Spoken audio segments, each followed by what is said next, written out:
வணக்கம், நான் உங்கள் அம்மா சமையல் மீனாட்சி. இப்போ நம்ம சக்கரவள்ளி கிழங்கு வச்சு ஒரு வடை எப்படி பண்ணுறதுன்னு பார்க்கலாம். நம்ம சாயங்கால நேரத்தில் குழந்தைங்களுக்கு ஸ்நாக்ஸ் மாதிரி இதை வந்து கொடுக்கலாம். அடுத்து ஒரு கெஸ்ட்டு யாராவது வராங்கன்னா கொஞ்சம் வித்தியாசமாக நம்ம ஒரு வடை செஞ்சு கொடுத்தோம்னா நல்லாயிருக்கும். சக்கரவள்ளி கிழங்கு வடை எப்படி பண்ணுறதுன்னு பார்க்கலாம். சக்கரவள்ளி கிழங்கு வடைக்கு தேவையான பொருட்கள்: சக்கரவள்ளி கிழங்கு 4 பீஸு, இது வந்து 1/2 கிலோ. இதை நல்லா அவிச்சு வச்சுருக்கேன். இனிமேல் தான் நம்ம தோல் வந்து அதுக்கப்புறம் செய்யும் போது உரித்து எடுத்துக்கலாம். கொத்தமல்லி கொஞ்சம் வச்சுருக்கேன்.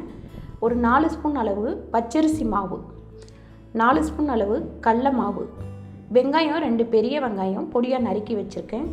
பச்சை மிளகாய் 4 பச்சை மிளகாய். ஏன்னு கேட்டிங்கன்னா இது வந்து இனிப்பாக இருக்கும், அதனால நல்லாவே கொஞ்சம் காரம் போடலாம்.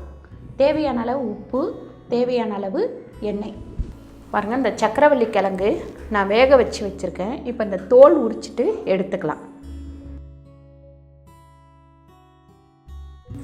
இப்போ எல்லாத்தையும் இந்த மாதிரி தோல் உரித்து எடுத்துக்கலாம்.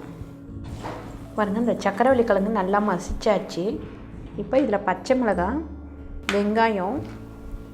வெங்காயம் வந்து கொஞ்சம் கூட போடுங்க, அப்போ தான் டேஸ்ட் நல்லாயிருக்கும்.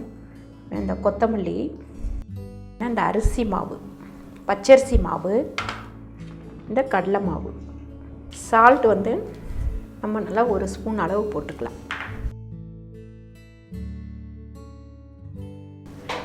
கொஞ்சமாக தண்ணி தெளித்து நம்ம நல்லா பிணைஞ்சிக்கலாம். நிறைய ஊற்றிடாங்க, சும்மா தொளிச்சு பிணைஞ்சால் போதும். பாருங்கள், இந்த அளவுக்கு நம்ம பிணைஞ்சாச்சு. இப்போ வடை போட ஆரம்பிச்சிடலாம். இப்போ நம்ம எண்ணெய் ஊற்றிக்கலாம். எண்ணெய் வந்து கொஞ்சம் நல்லா காயட்டும். பாருங்கள், இந்த மாதிரி அழகாக உருட்டிக்கங்க. உருட்டிட்டு நல்லா இப்படி கையில் வச்சு முடிஞ்ச அளவுக்கு நீங்கள் மெலிசா இந்த மாதிரி பண்ணிவிட்டு நடுப்புற ஒரு ஓட்டை போட்டுங்க. பார்த்திங்கன்னா டக்குன்னு செவுந்துடும், அதனால அடுப்பை வந்து சிம்மில் வச்சுருங்க.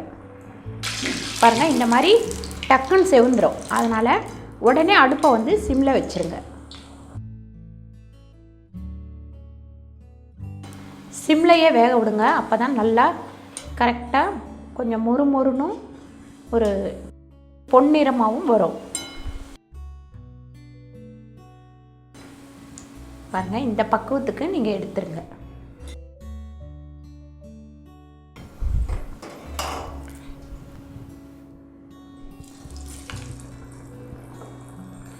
எண்ணெய் காஞ்சதுக்கப்புறம் பார்த்திங்கன்னா நீங்கள் சிம்மில் வச்சே போடலாம், ஹையில் வைக்கணும்னு அவசியம் இல்லை.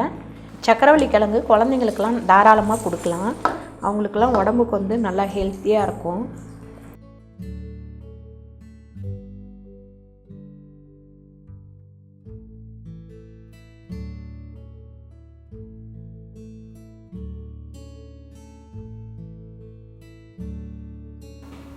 பாருங்கள், இந்த அளவுக்கு செவந்த உடனே நம்ம எடுத்துடலாம். பாருங்கள், இதே மாதிரி நம்ம எல்லாத்தையும் போட்டு எடுத்துடலாம். பாருங்கள், சூப்பரான சுவையான ஒரு சக்கரவள்ளி கிழங்கு வடை ரெடி ஆயிடுச்சு. இது பார்த்திங்கன்னா குழந்தைங்களுக்கு வந்து சாப்பிட்றதுக்கு நல்லாயிருக்கும். குழந்தைங்களுக்கு கொடுக்கும்போது நீங்கள் வந்து இதில் பச்சை மிளகாய் போடுறது கொஞ்சம் குறைச்சிக்கங்க. கொஞ்சம் மிளகுத்தூள் கூட போட்டுக்கலாம் குழந்தைங்களுக்கு கொடுக்குறதா இருந்தால். பெரியவங்களாம் சாப்பிட்றதா இருந்தால் நல்லாவே பச்சை மிளகாய் போடுங்க, அப்போ தான் டேஸ்ட்டாக இருக்கும்.